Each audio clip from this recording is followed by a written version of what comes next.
Hello guys, welcome again. In this course we will use PyCharm. You can download it. And I suggest you, while you are watching videos, at the same time you also make these projects in your computer. And in this way it will be difficult to forget what we have learned. And in this course, first we will learn the basic things about Turtle, and then we will make really good game projects.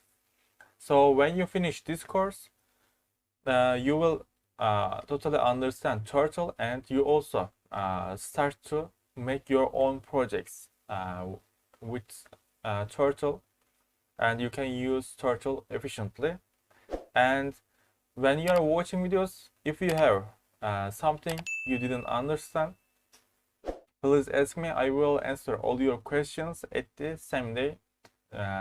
See you in next videos. Bye bye.